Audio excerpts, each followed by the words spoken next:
properties of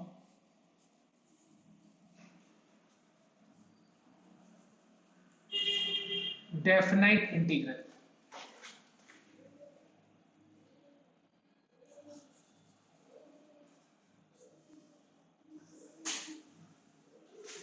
Now what is this properties of definite integral? See, मैं सारा property जहां पे जरूरत लगेगा मैं उसको डिराइव कराऊंगा और हम लोग उसको सम में यूज करेंगे. So let us start with the first property, that is a to b fx dx is same as a to b ft dt. Now what is this property? Just note down here everyone. I'll explain it with the help of an example. Suppose you have an integrand. Let's take 1 to 2 x squared dx, and you have another integrand whose lower limit and upper limit is same. Function is also same. See, function is also same. Only what is different is variable has been replaced with another variable. Variable की जगह पे उन्होंने कुछ कोई और variable replace कर दिया. सो 1 to 2 x square dx is same as 1 to 2 t square dt. ये सिर्फ और सिर्फ डेफिनेट इंटीग्रल में ही पॉसिबल है. ठीक है, ये चीज इनडेफिनेट में मत करना. डेफिनेट इंटीग्रल में अगर मान लो लोअर लिमिट अपर लिमिट को सेम रख के फंक्शन में सेम रख के बस वेरिएबल को रिप्लेस कर देना. समझ में आया? तो मैंने वेरिएबल को सिर्फ रिप्लेस किया क्या चीज से? x को t से रिप्लेस किया और कुछ नहीं किया. तो देखो इसका रिजल्ट और इसका रिजल्ट सेम आएगा. चेक कर लो. What is integration of x square? It is x cube divided by 3. मैंने 1/3 को बाहर रख दिया. इसका इंटीग्रेशन हो गया t क्यूब डिवाइडेड बाय 3. मैं एकदम स्लो जाऊंगा, फट ये चीज अच्छे से देखना क्योंकि एग्जाम में 100% एक सम आता ही है, इसलिए मैं इस पे ज्यादा फोकस कर रहा हूं. ए और बी से नहीं है तो भी होगा, बट इस एक्सरसाइज से एक सम जरूर आएगा.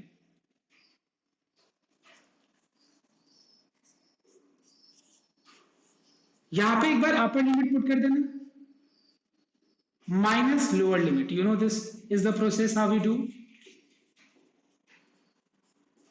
अपर limit minus lower limit solve करके यहां पे आ गया 8 minus 1 is 7. Sorry, yeah, 8 minus 1 is 7. So we are getting 7/3 on the left hand side, 7/3 on the right hand side as well. So here we find that suppose you have an integrand where the lower limit and upper limit is a to b. तो यहाँ पे अगर मान लो कि एक integrand को इसी form में lower limit upper limit same रखते हुए फंक्शन को सेम रखते हुए अगर मैं वेरिएबल को किसी और वेरिएबल से रिप्लेस कर दूं तो उस फंक्शन का उस इंटीग्रेंड का रिजल्ट सेम आएगा. You can check here. Is this okay everyone? Now property number 2. Now what is property number 2? Suppose we have a to b fx dx और मान लो मैंने यहाँ पे इंटरचेंज कर दिया लिमिट को, मतलब लोअर लिमिट को अपर लिमिट में रख दिया और अपर लिमिट को लोअर लिमिट में रख दिया. तो होगा क्या? चेंज सिर्फ एक जगह आएगा. क्या? ये जो प्लस है वो बदल के माइनस हो जाएगा. So make sure that you have the option of interchanging the limit, but keep in mind that if you interchange the limit, what we have to do is we have to change the sign of integrand from plus to minus, minus to plus. दोनों का result same आएगा. Let's check this. You know integration of small fx is denoted with capital Fx. I am denoting with capital Fx. Small fx के integration को capital Fx से denote कर रहे हैं हम लोग.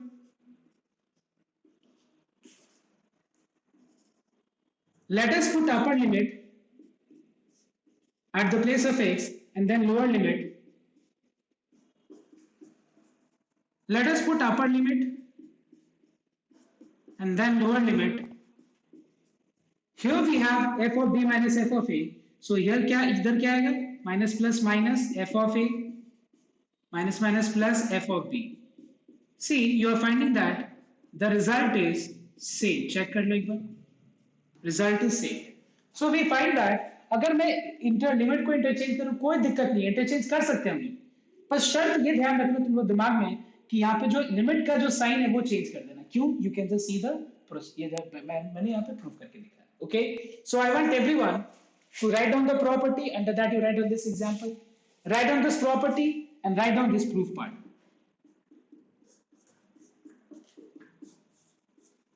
Copy down.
Everyone is copied.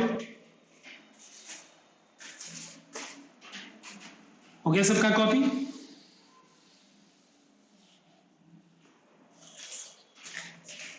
हाँ copy करो. हाँ एक चीज, हाँ कॉपी करना है, ठीक है ना, ये वाला कोई फोटो नहीं लेना तुम लोग, कॉपी करना क्योंकि ज्यादा बेटर होगा. मैं रुक जाऊंगा, कोई दिक्कत नहीं है, ठीक है, क्योंकि ये लास्ट और सबसे इंपॉर्टेंट टॉपिक है तुम्हारा पूरा कैलकुलस में. जहां से एक सम श्योर आता है वो गारंटी है.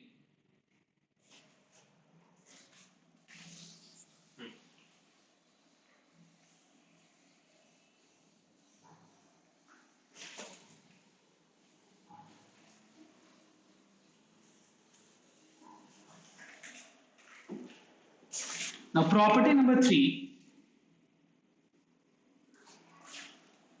Now what is property number 3? Suppose you have an integrand. Let's take a to b fx plus minus gx. इसको हम क्या लिख सकते हैं? We can write this as a to b f of x dx plus minus a to b g of x dx. Now this you have been doing. मुझे बताने का अगर नहीं भी बताते तो भी कोई दिक्कत नहीं था, बिकॉज ये तुम लोग को पता है कि हम एक इंटीग्रेंट, सपोज दो इंटीग्रेंट, एक इंटीग्रेंट है तो हम अलग अलग करके भी इंटीग्रेट कर सकते हैं और हम उसको ऐड सब्ट्रैक्ट करके भी कर सकते हैं, ये तुम लोग को पता है. बट शर्त ये दोनों का लिमिट सेम होना चाहिए, lower limit upper limit same होना चाहिए. समझ में आया? तो now property number 4. Property number 4 is, suppose you have 0 to a fx dx. You can write 0 to a fx dx as 0 to a f of a minus x dx. Now what is this property? ध्यान देना एक बार, ये property क्या है एक बार ध्यान से एक बार नोट करना. पहले मैं इस प्रॉपर्टी को तुम लोग को एक एग्जांपल से प्रूव कराऊंगा, फिर मैं इस प्रॉपर्टी को प्रूव कराऊंगा, and then I will give you one example जहां पे मैं ये बताऊंगा कि इसका यूज, मतलब क्या फायदा है इसको यूज करके, कैसे सम सिंपल हो जाता है. So let's start with the first example where we are going to see how to use this property. Let's take an example. In order to use this property, make sure that इस property की lower limit 0 ही होना पड़ेगा, upper limit कोई भी value हो सकते हैं. Let's take a function, let's take x square and integrate this. You know that integration of x square is x cube divided by 3. After integration is over, we have to put limit. So here we are going to put upper limit once, first at the place of x, and then lower limit. So after solving, we are getting 8 by 3. All right, everyone. Now, according to this property, see the integrand given here, okay, represents left hand side. I repeat, the integrand given here represents left hand side, and now I'm going to transform I'm going to convert this integrand in this form. In conversion, we are finding that the limit remains same. See, we are finding that lower limit, upper limit remains same. So 0 to 2 है तो यहाँ पे भी मैं 0 to 2 ही लिखूंगा. Change क्या हो रहा है ध्यान में. फंक्शन में मैं x के जगह पे क्या रिप्लेस कर रहा हूँ. x के जगह पे a माइनस एक्स. रिपीट, उस गिवन फंक्शन में मैं x के जगह क्या रिप्लेस कर रहा हूँ. अपर लिमिट माइनस एक्स. तो अगर मान लो मैंने a की मैं अगर सपोज x के जगह पे अगर मैं a माइनस एक्स रिप्लेस करूं तो बताओ तो यहाँ पे a क्या है. बताओ. यस 2. तो अगर मान लो मैं अपर लिमिट माइनस एक्स रिप्लेस करूं x के जगह पे a माइनस एक्स रिप्लेस करूं तो ये क्या हो जाएगा. 2 माइनस एक्स का होल स्क्वायर हो जाएगा. चेक कर लो. Now what is 2 minus x का whole square. It is 2 minus x का whole cube divided by 3 into what. जिस पार्ट को हमने अज्यूम किया है उसका डिफरेंशिएशन 2 माइनस एक्स का डिफरेंशिएशन -1 और इस वैल्यू का रेसिप्रोकल मल्टीप्लाई करना जरूरी है. समझ में आया तो बात. हम लोग करते क्या है, जिस पार्ट को अज्यूम करते इंटीग्रेशन में उसका डेरिवेटिव का रेसिप्रोकल मल्टीप्लाई करना जरूरी होता है. नाउ लेट्स सी इसका रिजल्ट क्या आता है. Let us put upper limit at the place of x minus lower limit. तो 2 माइनस 0 2, 2 minus 2 is 0, 0 का cube is 0 minus 8. And what is 0 minus 8 into minus 1 by 3? Is it 8 by 3? Yes, check once. Now इस मैंने example से तुम लोगों को सिर्फ ये बताया कि इसका रिजल्ट और इसको इस फॉर्म में अगर हम लिखेंगे तो इसका रिजल्ट, दोनों का रिजल्ट सेम होगा. मैंने ये प्रूव करा है. तो पहले तुम लोग एक बार ये कॉपी करो. तो ये प्रॉपर्टी कॉपी करो और ये एग्जाम्पल कॉपी करना. अगर किसी को कोई डाउट है तो मुझे पूछ सकता है. मैं फिर से क्लियर कर देता हूं. लोअर लिमिट अपर लिमिट में लोअर लिमिट 0 होना चाहिए, अपर लिमिट कोई भी वैल्यू होना चाहिए. इसमें क्या होगा कि हम लोग फंक्शन में जहां पे x है वहां पे a माइनस एक्स लिख देंगे. a minus x. इसको सॉल्व कर दो, इसको भी सॉल्व कर दो. दोनों का रिजल्ट सेम है. Copy down.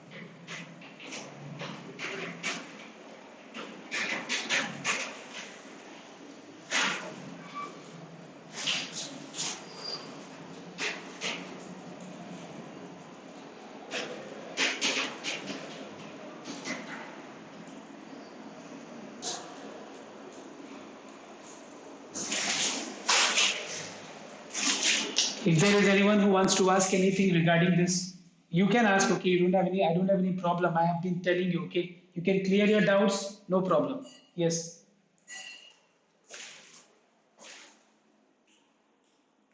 क्या चीज?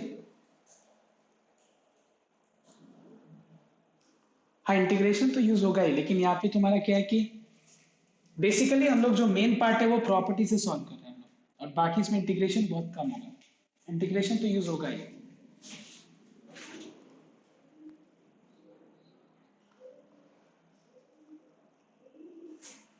ये इसको बोलते हैं lower limit. This is called upper limit.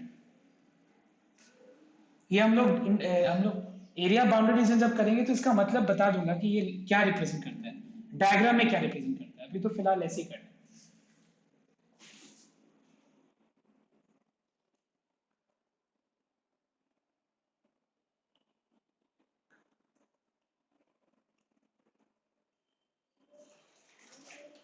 हो गया. Now see,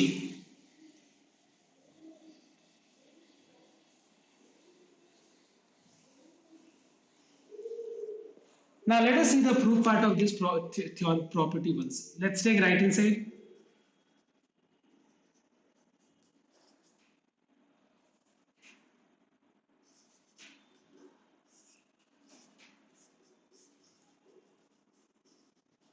अब ध्यान देना एक बार, यहां पे हम लोग क्या करेंगे, इससे हम लोग को ये प्रूव करना है। तो सबसे पहला चीज जहां पे देखो, सबसे पहला चीज तुमको ये समझना बहुत जरूरी है कि ये फंक्शन एफ ही रहेगा। a माइनस एक्स के जगह पे क्या है, x है। तो हम क्या करेंगे, I will substitute a minus x with another variable. Let's take t. Let us differentiate both the sides. ddx of a minus x is minus 1. ddx of t is dt by dx. So we find that dx equals to minus dt. All right everyone. मैंने substitute किया तो हमको differentiate भी करना होगा, ये तुम लोगों को पता है कि इंटीग्रेशन वैसे किया जाता है। अब हम यहाँ पे लिमिट चेंज करेंगे। When the value of x is 0, the value of t is how much, a. कैसे, a minus 0 is how much, a. When the value of x is a, the value of t is how much, a minus is 0. So I becomes 0 के जगह पे a replace कर देना, a की जगह पे 0 replace कर देना, a माइनस एक्स की जगह पे t आ जाएगा, और जहां पे dx है वहां पे माइनस dt लगा देना, माइनस dt। नेक्स्ट, अब देखो ये प्रूफ हम लोग को ये करना है। इस प्रूफ पार्ट में लोअर लिमिट 0 है, अपर लिमिट a है, यहाँ पे उल्टा है। तो हम लोग पहले इसको हम लोग इंटरचेंज करते हैं, रेसिप्रोकल नहीं सॉरी, इंटरचेंज कर देते हैं। तो upper limit will become lower limit will become upper limit. Clear everyone? And you know that property eight given before this number 4, मैंने बताया था कि अगर हम मान लो किसी भी डेफिनेट इंटीग्रल में लिमिट को इंटरचेंज करेंगे तो फिर क्या चेंजेस आता है, इंटीग्रेंड का साइन चेंज हो जाता है। कैसे, प्लस है तो माइनस आ जाएगा, माइनस है तो प्लस हो जाएगा। ऑलराइट एवरीवन, तो यहां पे भी मैंने लिमिट को इंटरचेंज कर दिया, तो ये माइनस क्या हो जाएगा, प्लस हो जाएगा। उसके बाद यहां पे 0 टू है, ठीक है 0 टू है, एफ टी के जगह पे एक्स है, तो हम क्या करेंगे, you have this property that a to b fx dx is same as a to b ft dt। मतलब अगर मान लो वेरिएबल को किसी और वेरिएबल से रिप्लेस कर दे तो कोई दिक्कत नहीं, मैं वेरिएबल को यहाँ पे किसी और वेरिएबल से रिप्लेस करूंगा, तो ये क्या हो जाएगा, I can write this as fx dx, I can write fz dz, I can write fy dy, I can write f anything, fu du, कुछ भी लिख सकते हैं। But why I'm writing this way in this form, because I see in the proof part on the left hand side we have 0 to a fx dx. This is what we have on the left hand side. तो मैंने क्या किया, मैंने right hand side लिया और right hand side में मैंने a minus x को देखा कि यहाँ x है a माइनस एक्स की जगह पे, तो मैंने सब्स्टिट्यूट कर दिया and I just followed two properties I used and I got this left hand side. Okay, everyone copy. इसके बाद मैं बताऊंगा कि इस प्रॉपर्टी को यूज करने से कैसे एक सम इजी हो जाता है। फिर मैं एक सम बताऊंगा, कोई एक दूसरा सम, I'll explain you two sums. Using this property, we'll find that the sum will become very easy.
Have you copied everyone?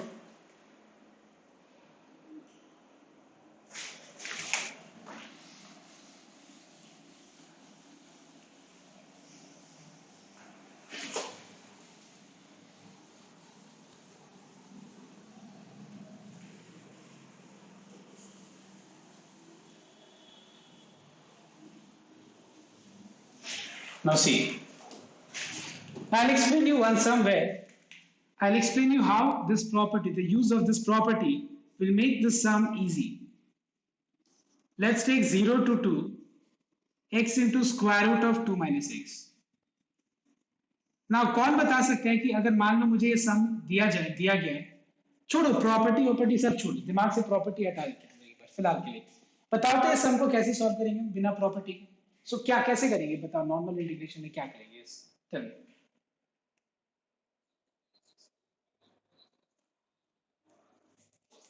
हाँ, 2 माइनस एक्स को क्या करेंगे हम लोग? टी स्क्वायर ले लेंगे। देखो तो 2 माइनस एक्स को टी स्क्वायर लेके इसका डेरिवेटिव -1, तो ये हो गया तुम्हारा 2t dt by D x, तो dx हो गया -2t dt। When the value of x is 0, the value of t will become, as t square is 2, so the value of t will become √2.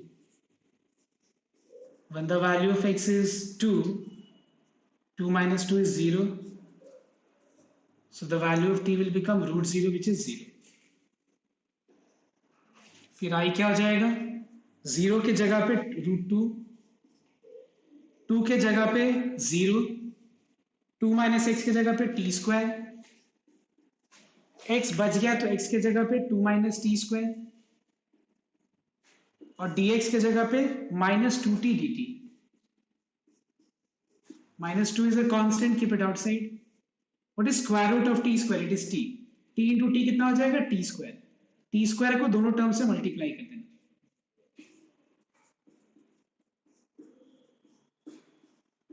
इसके बाद इसको अलग अलग करके integrate कर दो। सबसे बेस्ट है अलग अलग करके इंटीग्रेट कर देना।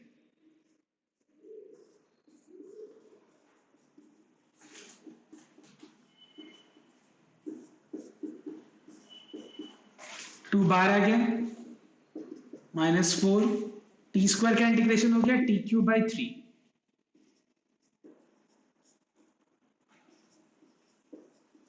√2 to 0। यहाँ पे plus t to the power 5 by 5 √2 to 0। एक बार अपर लिमिट पुट करना, फिर minus lower limit, plus 2 by 5 upper limit minus lower limit. इसको सिंप्लीफाई करना आ जाएगा। सो ये कैलकुलेशन सिर्फ बचा है, फटाफट कॉपी करो।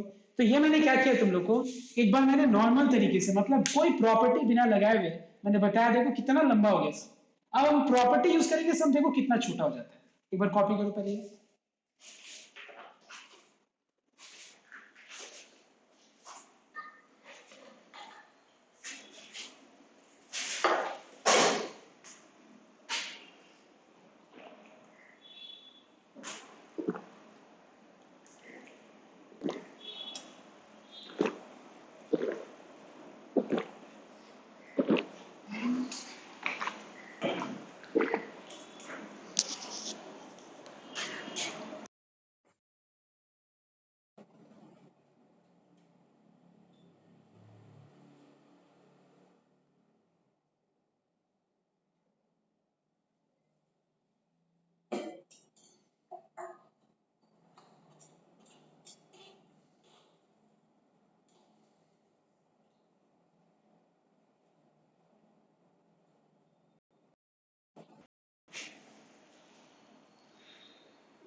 Now see, how with the use of this property, the sum will become easy. Let's see, I'll explain you now.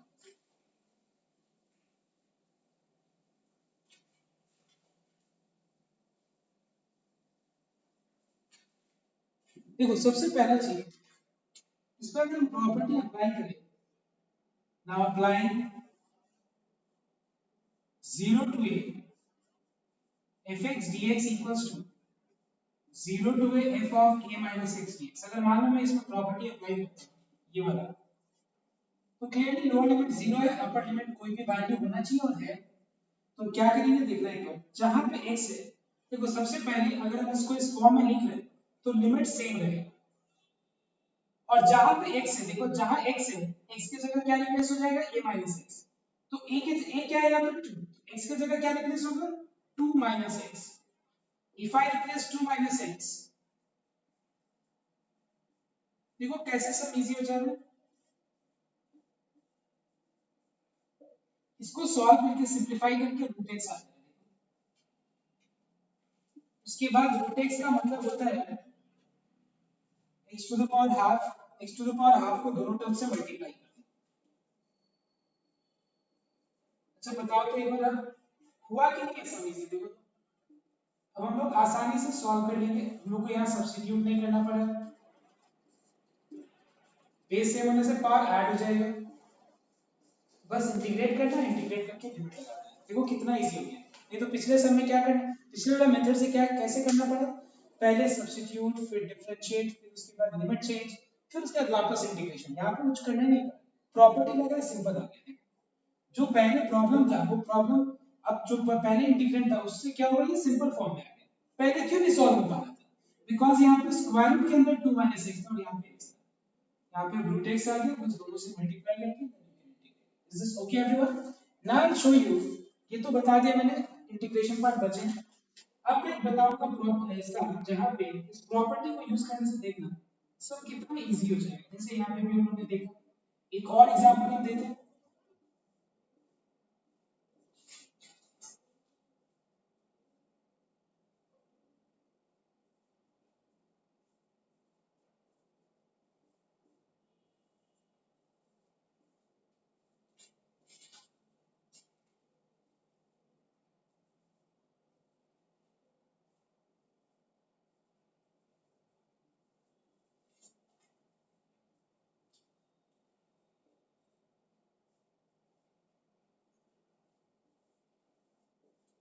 Okay, the rest part you will try to complete.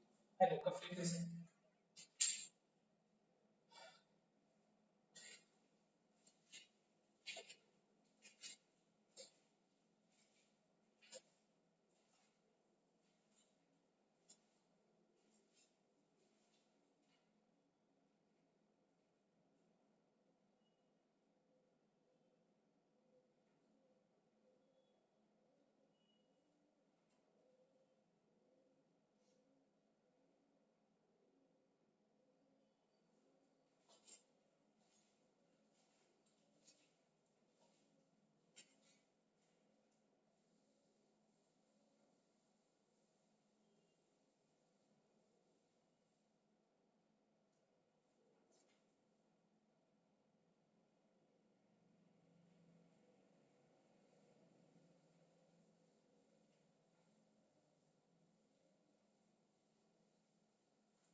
Now see, next. Question में show that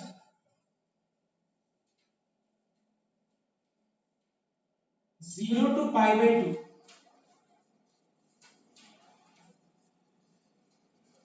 sin x whole to the power 4 by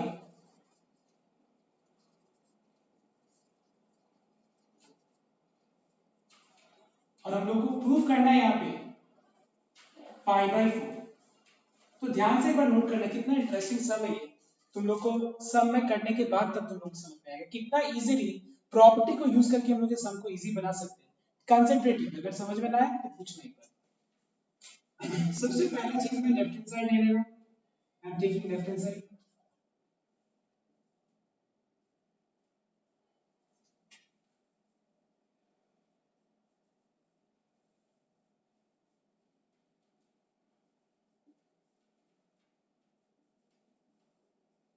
And I'm marking it as equation number 1. Now just concentrate it. Let me see who can answer. Suppose you have got I equals to 0 to a c by c plus d. Okay? And you have one more I equals to 0 to a d by c plus d. where C and D are functions of x. Okay, are functions of x. मतलब which is in terms of x. C and D is not a constant. They are function of. मतलब it's an expression which is in terms of x. Now, suppose if I say that इस integral का भी answer k है, इस integral का answer भी k है. अब देखो एक बार, अब मैं तुम लोग को ऑप्शन दे रहा हूं. तो इक्वेशन नंबर 1 और इक्वेशन नंबर 2 को मैं तुम लोग कौन से ऑपरेशन अप्लाई करेगा? एडिशन, सब्ट्रैक्शन, मल्टीप्लिकेशन या डिवीजन, कि ये सबसे रिड्यूस फॉर्म में रिजल्ट आएगा. मैं फिर से रिपीट कर रहा हूं. इस इंटीग्रल का भी आंसर k है, इस इंटीग्रल का भी आंसर k है, दोनों का आंसर सेम है. What is the value of k if I ask you? And suppose मैं तुम लोग को ऑप्शन दूं कि दोनों को तुम ऐड करके i का वैल्यू निकालेगा, मतलब k का वैल्यू, या तुम सब्ट्रैक्ट करके k का वैल्यू निकालेगा, या तुम डिवाइड करके या मल्टीप्लाई करके. तो तुम्हारे पास क्या ऑप्शन है? सबसे सुटेबल ऑप्शन क्या बताओ? ये दोनों में बताओ. यस, डिवाइड करके. सबसे सुटेबल ऑप्शन तुम लोगों के पास क्या? डिवाइड करके. डिवाइड करेंगे तो i बाई आई तो क्या कुछ बचेगा ही नहीं. i डिवाइडेड बाई आई क्या हो जाएगा? 1. क्या बचेगा? i तो बच ही नहीं रहा. यस. और डिवाइड कैसे होगा? दो इंटीग्रेंड डिवाइड होता है क्या? Have you divided? क्या तुम लोग ऐसे कभी किया डिवीजन? कभी नहीं होता है. बोलो next. Add is the most suitable option. You know why? Because add करने से क्या होगा फायदा देखना एक बार. i प्लस आई हो जाएगा 2i. यू नो दैट जब हम दो इंटीग्रेंड को ऐड करते हैं, प्रॉपर्टी नंबर 3 चेक करो, तो और दोनों का अगर लिमिट सेम है तो फंक्शन ऐड हो जाता है. और जब फंक्शन ऐड होगा तो c by c plus d plus d by c plus d आएगा.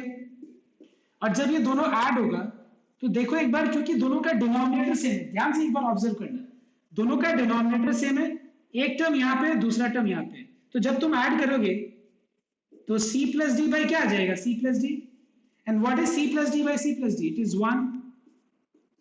What is integration of 1 dx? x. अब बस यहाँ पे एक बार अपर लिमिट फिर लोअर लिमिट. तो i क्या हो जाएगा बताओ तो? a by 2.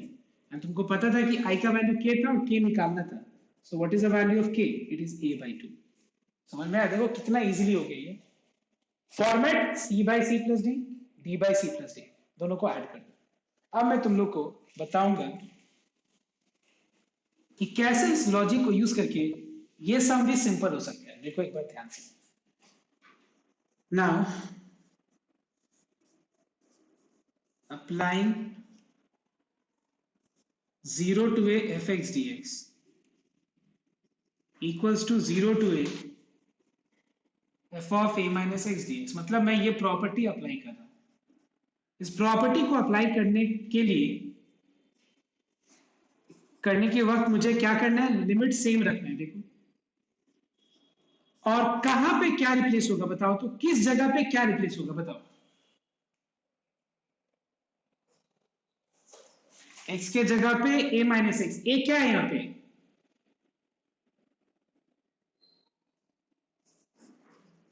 क्या? Pi by 2. उसके बाद pi by 2 minus x.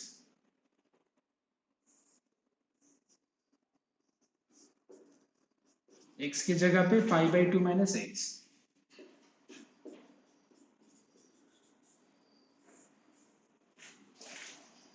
Now what is sin 90 minus x? Can you tell me? Sin 90 minus x क्या होता है? Cos x. Okay. Cos, sin. So don't you think that this is also in the same form you are getting? Check once. C by c plus d, d by c plus d. Don't you think it is in the same form? Now बताओ तो एक बार, अगर same form में है तो बिना integrate किए हुए हम कैसे रिड्यूस कर सकते, कैसे सिंप्लीफाई कर सकते दोनों इक्वेशंस को लेके? बताओ क्या करें दोनों में? ऐड करने से क्या हो जाएगा? एग्जैक्टली ऐड करेंगे. So adding equation 1 and 2. Add करने से क्या होगा? i प्लस आई हो जाएगा 2i लेफ्ट साइड में. ठीक है, लेफ्ट साइड में i प्लस आई क्या हो जाएगा? 2i. और राइट साइड में दोनों का लिमिट सेम है, फंक्शन को ऐड कर देंगे हम लोग, सिर्फ दोनों तरफ लिमिट सेम है, फंक्शन को सिर्फ ऐड कर देंगे। और अगर हम फंक्शन को ऐड करें, so we will have sin to the power 4x by, I mean sin x whole to the power 4, sorry,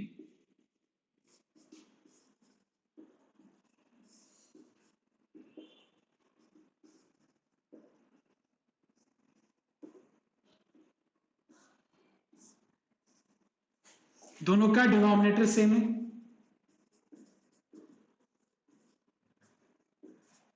तो दोनों का डिनोमिनेटर सेम है, न्यूमरेटर को ऐड करना है, क्योंकि एलसीएम क्या होगा, सेम, एलसीएम यही तो आएगा ना जो डिनोमिनेटर में, और कैंसिल हो जाएगा।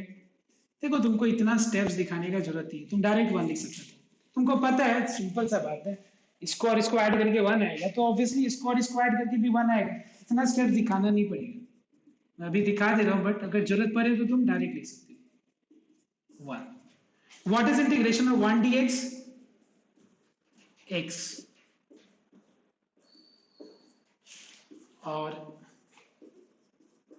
let us put upper limit minus lower limit, so 2i is pi by 2, so I becomes how much, pi by 4, कैसे, 2 यहाँ पे डिनोमिनेटर में आ गया, this is what we have on the right hand side, hence proved. Everyone copy down. I hope it is clear everyone. एकदम clear है, तो क्यों add किया, कैसे दिमाग में आएगा ऐड किया, ये सब तो आई थिंक मैंने सबको समझा दिया है। Is this clear?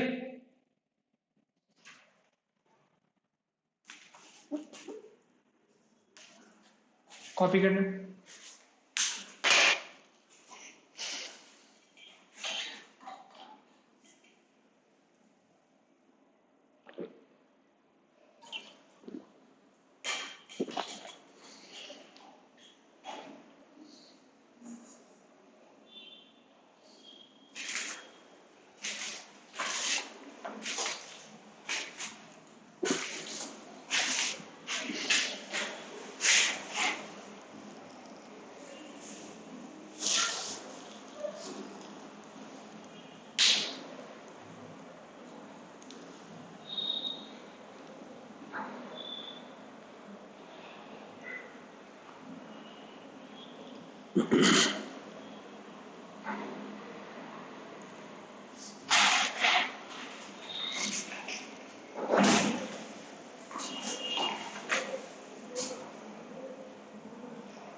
Everyone is copied? ना इसमें एक और चीज नोट करना तुम लोग, ये दोनों टर्म्स एक दूसरे का क्या होना चाहिए, कंप्लीमेंट्री होना चाहिए। मतलब sin 90 माइनस एक्स क्या होता है, cos x, sin 90 minus x, और cos 90 माइनस एक्स क्या होता है, sin x। तो दोनों टर्म एक दूसरे का कंप्लीमेंट्री होना चाहिए।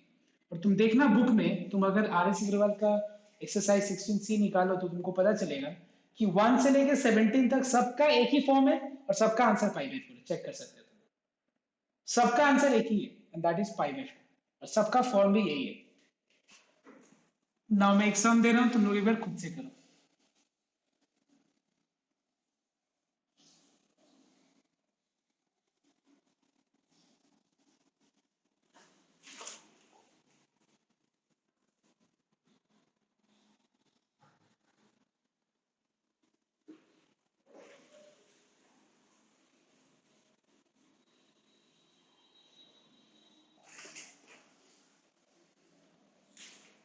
Now the next question is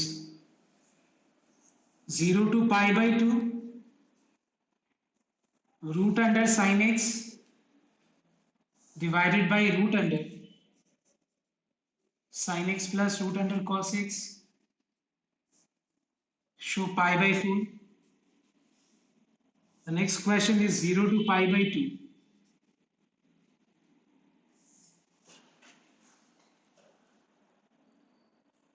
Tan x by 1 plus tan x is the second question.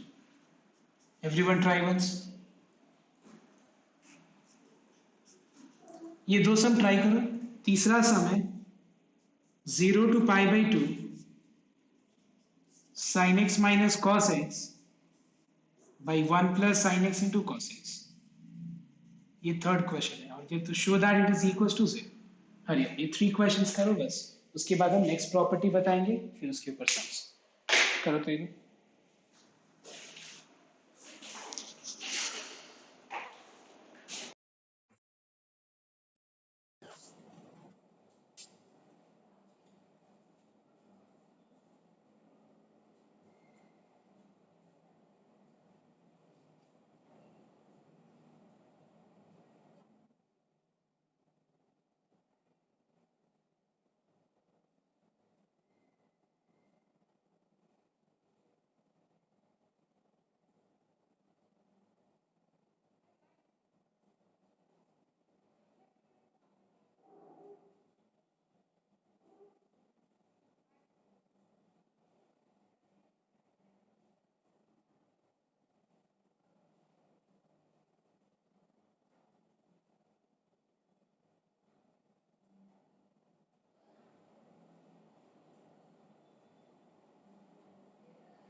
have you done number 1, the first question? Everyone I think सबका हो गया होगा. नंबर 2 अच्छा करो पहले तुम ट्राई करो.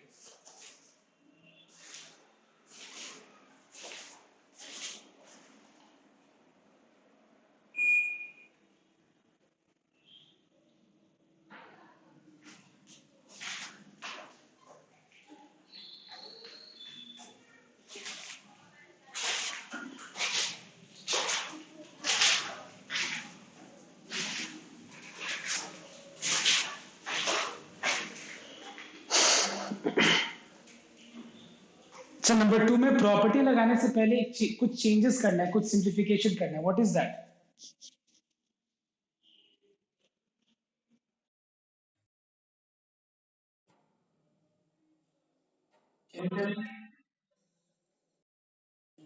क्या करना है?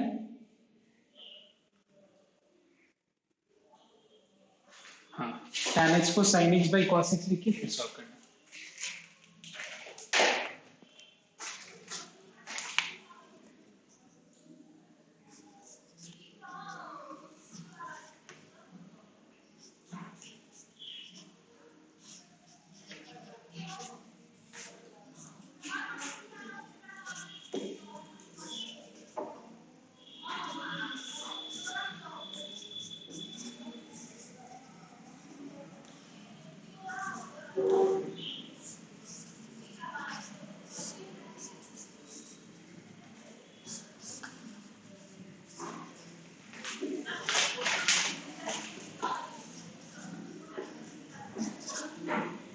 And if you take LCM,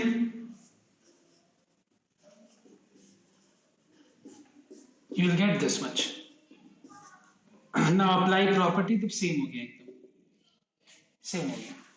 फटाफट करो फिर ये लास्ट सब.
Everyone has done this, both these questions, I think.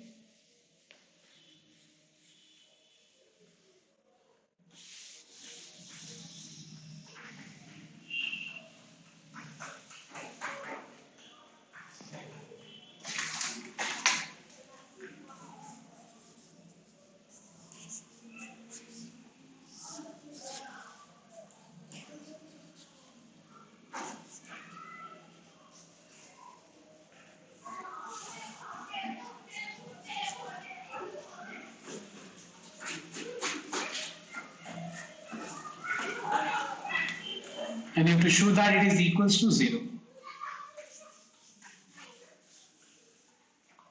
So yes, how you've done? Have you done? Anyone who has completed this sum?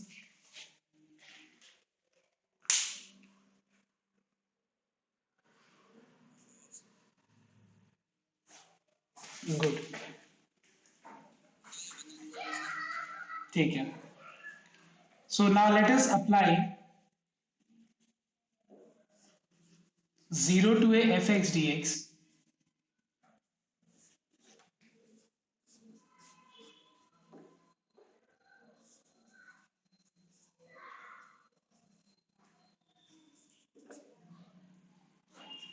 So I will become 0 to pi by 2. Wherever you find x at the place of x, you have to replace a minus x, that is pi by 2 minus x.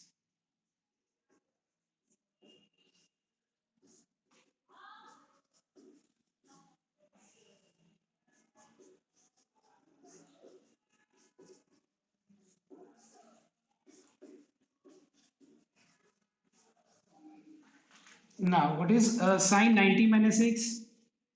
It is cos x minus sin x by 1 plus cos x into sin x. Now देखो इसमें ना add करने का भी जरूरत नहीं है, देखो कितना सिंपल सम है। इसमें ना यहाँ से तुम लोग माइनस n कॉमन ले लो, take minus n common in the numerator, from the numerator. If you take minus n common from the numerator, you'll get sin x minus cos x by 1 plus sin x into cos x. Alright. अब देखो तुम लोगों ने जो सम start किया था ना, जहां से देखो वही वापस यहाँ पे रिपीट करके ये रहा. एक ही बात है, अगर तुम इसको ऐड करोगे तो फिर क्या होगा, i प्लस आई 2i और ये कैंसिल हो जाएगा तो 0 आ जाएगा. 2i इक्वल टू 0 तो i क्या होगा 0. या तुम डायरेक्ट क्या लिख सकते हैं माइनस आई. कैसे, माइनस और बाकी चीज क्या है, ये सेम i, वही चीज है. 2i equals to 0. What is I? I equals to 0. This is RHS, hence proved. All right. समझ में आया तो कॉपी करना.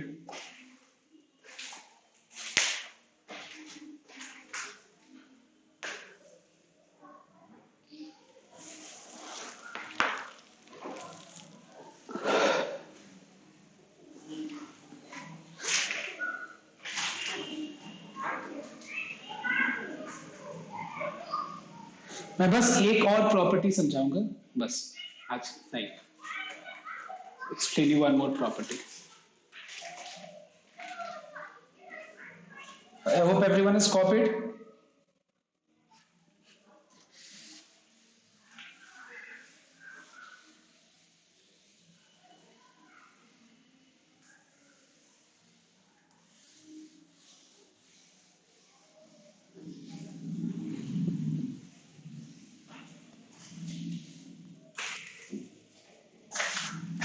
Now property number 5. इस प्रॉपर्टी को यूज करने के लिए एक बार ध्यान देना, ठीक है. लोअर लिमिट और अपर लिमिट का मैग्नीट्यूड सेम होगा. साइन लोअर लिमिट में माइनस से होगा, अपर लिमिट में प्लस है.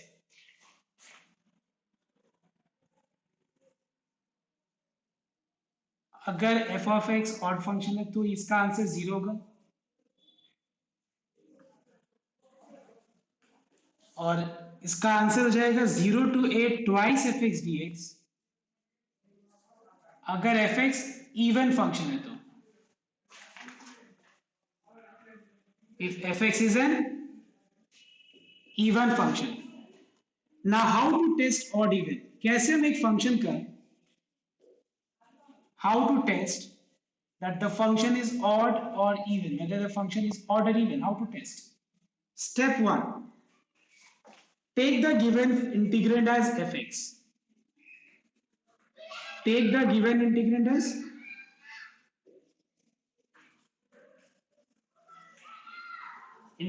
as fx. मतलब जो दिया हुआ इंटीग्रेंड है वो जो भी होगा उसमें उसको fx ले लेना. उसके बाद number 2, find f of minus x. ठीक है, मतलब जहां पे x है वहां पे माइनस x लगा देना.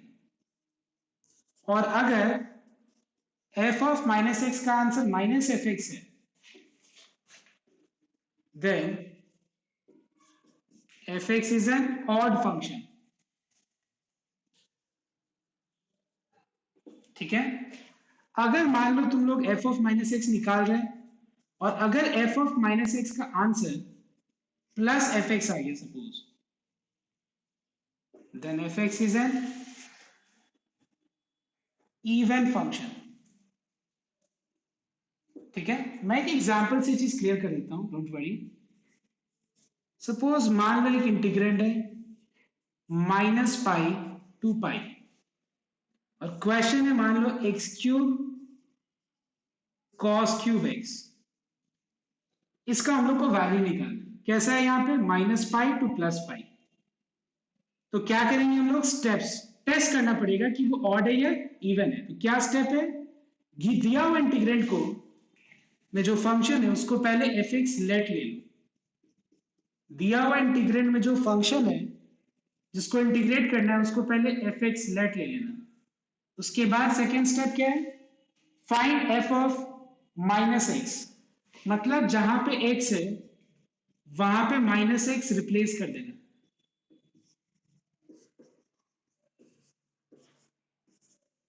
व्हाट इज माइनस एक्स का whole cube, it is minus x cube. Cos of minus theta क्या होता है, कॉस थीटा ही होता है. क्या आया बताओ तो आंसर, माइनस एफ एक्स. मतलब जो रिजल्ट आया देखो, माइनस के बाद जो रिजल्ट आया ये क्या है देखो तो एफ एक्स है. So since F of minus x is minus F x, therefore F x is an odd function. Therefore fx is which type of function, odd function. Check once. अगर f of minus x minus fx है तो ये odd function है, plus fx है तो even function है. odd function है तो फिर इस इंटीग्रेंड का आंसर क्या होगा, जीरो. इवन फंक्शन होगा तो answer 0 to a twice fx dx आएगा. लेकिन 99% केस में जब ये सम दिया रहेगा तो तुम देखना वो हमेशा ये चीज ही आएगा, हमेशा ऑड फंक्शन ही आएगा और उसका आंसर क्या होगा, जीरो. कैसा फंक्शन आया, ऑड फंक्शन. तो फिर इस इंटीग्रेंड का आंसर कौन सा होगा, पहला वाला होगा या दूसरा वाला होगा. ऑड फंक्शन है तो पहला वाला होगा या दूसरा वाला होगा. यस टेल मी, नहीं समझ में आया. ठीक है, मैं फिर से समझा देता हूं. सी पहले इस फंक्शन को देखो, हमेशा याद रखना लोअर लिमिट और अपर लिमिट कैसा होगा. लोअर लिमिट अगर माइनस से होगा तो अपर लिमिट प्लस से होगा, जैसे माइनस पाई प्लस पाई. तो फिर हमको इस फंक्शन का टेस्ट करना पड़ेगा कि ये फंक्शन ऑड है या इवन है. इस फंक्शन को पहले मैंने fx लेट ले लिया और जहां पे x है वहां पे माइनस एक्स रिप्लेस कर दिया. माइनस एक्स का whole cube is minus x cube, cos of minus theta is cos theta, whole cube है तो होल क्यूब लिखिए. सॉल्व करके देखो वापस से fx माइनस fx आ रहा है. तो ये कंडीशन चेक करो कि अगर f of minus x minus F x है तो एफ एक्स क्या है, ऑड फंक्शन है. प्लस एफ एक्स होने से इवन फंक्शन. ऑड फंक्शन होने से फिर अगर ये फंक्शन ऑड है तो इस इंटीग्रेंड का रिजल्ट क्या होगा, जीरो. इवन होने से माइनस ए टू ए को हम लोग 0 to a twice F x लिख सकते हैं. तो फिर यहाँ ऑड है तो आंसर क्या होगा बताओ. क्या होता है, मेरा वॉइस ऑडिबल, ओके, जीरो हो जाएगा. This is what we have to, I mean this is the answer. I hope it is clear, everyone. Yes. Now